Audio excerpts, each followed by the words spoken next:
There's been an astonishing lack of attention to a kind of civil war I told you about last night in Wadeye, an Aboriginal town on the coast of Northern Territory.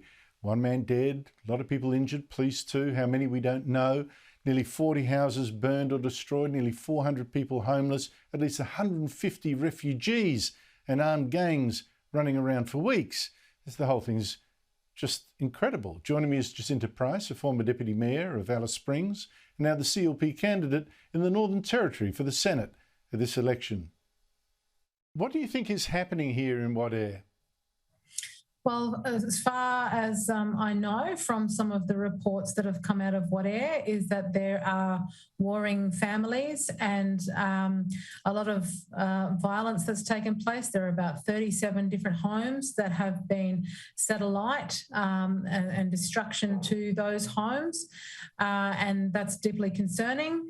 And there are those who are saying that it has come about because people are being forced to live so close together. I don't necessarily agree with that. And there are calls that people should be able to be given larger blocks of land with homes on them. I think there's other deeper issues going on here that separating people further won't necessarily actually solve the problem. It seems to be very much clan related as well. Too many clans in the one spot, I guess, with the sort of traditional antagonisms as well, or rivalries. Is this unusual in the Northern Territory, or in fact in Queensland as well? I mean, why stick with just the Northern Territory? Look, as unfortunate as it is, it's not unusual. It's certainly not unusual for this particular community. I would hope that for those that have caused the destruction, that have been meting out the violence, I would hope that there are consequences for them, serious consequences, because we feel like in the Northern Territory that for a lot of the crimes that are committed that we're seeing, on our streets and now, of course, out in Wadeye, there aren't necessarily the sorts of punishments delivered, the consequences that are delivered to those who commit such crimes to deter them from continuing to commit those sorts of crimes. Again, there's a lot of vulnerable people that need to be protected in these communities. Yes, and you've also seen, tribal violence now and then, or clan violence now and then breaking out in towns like Yuendamu as well, where that offender was shot by that police officer after being stabbed. I'm just wondering, why is it that we hear so little information about these incidents, particularly this one here? Just take this one here. We've heard very little about it from the police. We've heard very little about it from government. Why do you think that is? I think this government would prefer it if the rest of the nation didn't really have a complete idea as to what's going on, because I don't think they are doing their job properly to ensure that there is a reduction in crime and in violence.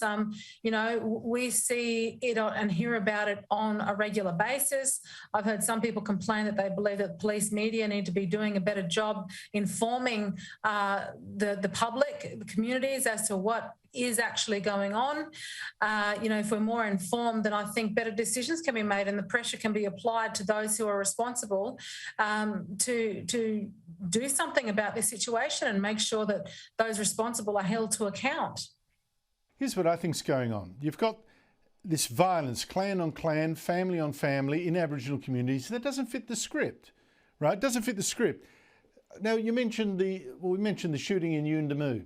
A policeman, Zachary Rolfe, shot dead an Aboriginal man who attacked him, stabbed him, was stabbing his partner, shot him dead. Oh, a white policeman, the Northern Territory government, big deal, big press conferences, consequences would flow after an inquest, etc., etc. But here, it doesn't fit that script. White oppression fits the script, but black on black violence does not, and the story is shut down.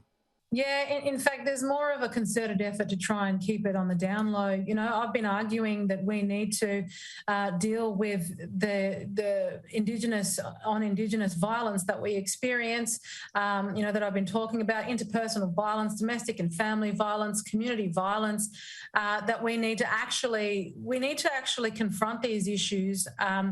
So that the leaders of those communities can also confront them too, to make better informed decisions about how they control that sort of violence within their communities. If we don't actually process what's going on, we never get around to, in fact, addressing these problems, resolving them, and providing the sorts of outcomes that are needed, especially given that we've got the highest rates of domestic and family violence in remote communities. And we've got a hell of a lot of very vulnerable women and children in these communities. And yeah, like I said, it's even the case of the 2-year-old who was raped in Tennant Creek.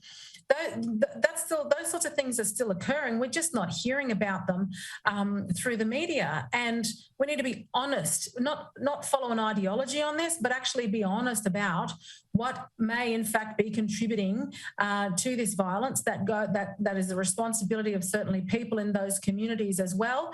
They need to be able to take responsibility, have their own agency to solve some of their own problems. But if we keep making excuses and saying it's a result of colonisation and blaming everybody else, we're never actually going to get around to solving those issues.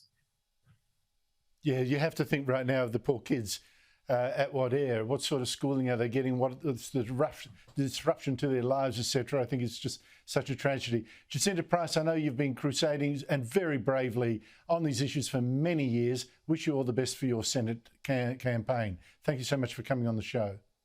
Thank you very much, Andrew.